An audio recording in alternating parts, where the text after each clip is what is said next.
Hello Amlan, hello world.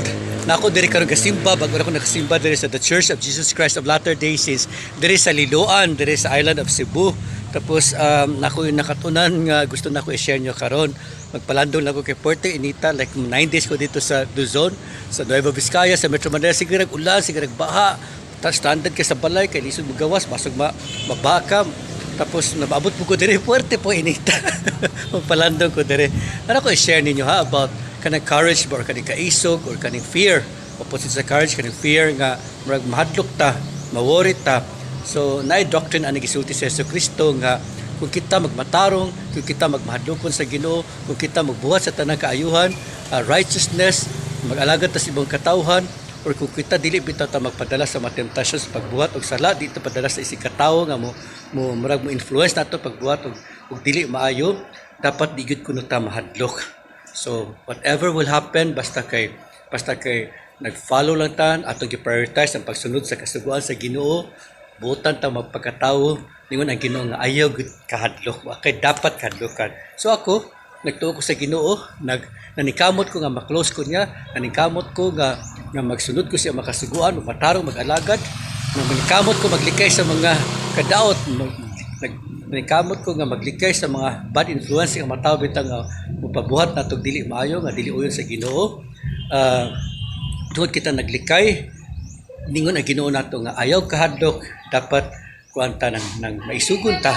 So naa ni siya sa scriptures. Deuteronomy chapter 31 verse 6 ningon dere, be strong and courageous. Dapat kuan ka nang lig-on ka and courageous, maisugon. Do not be afraid or terrified. Ayaw ka hadlok or ayaw ka shaken, ayaw ka worry, ayaw kuan talaw because of them, tungod sa mga murag mataw nga di gusto nato.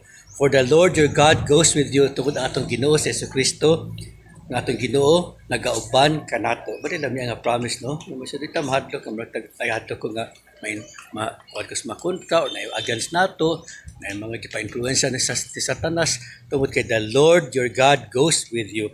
He will never leave you nor forsake you. Dili ta niya biyaan, dili pud tiya ta isalikway. So inana promise sa Ginoo kung magsunod kita kaniya. So atay dapat kadlokan, bahala na magkinaon sa atong kinabuhi, basta kay close ta sa Ginoo, intact ato relationship niya. So what dapat ni worry, yung importante ang ato relationship sa Ginoo. Dire po sa Matthew chapter 10 verse 26 ningon dire, so do not be afraid of them. Ayaw ko nakadlok ana nila kaning mga opposition, for there is nothing concealed that will not be disclosed.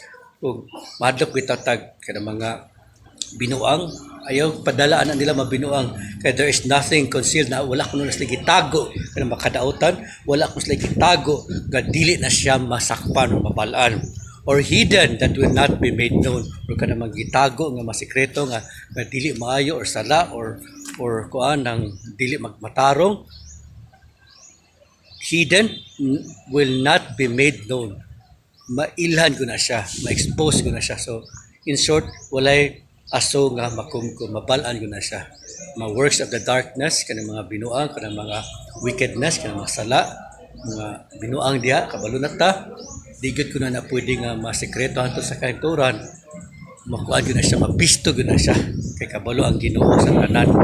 So masalig ko sa Ginoo, padayon nag-serve kanina, di ba ta mo asenso, panighanap pa ta problema sa kinabuhi, natin magustong planos kinabuhi, di pa magdayon, di kontra ba ta sa silingan, at mga fresh na wala ba, bahala na sila tanan.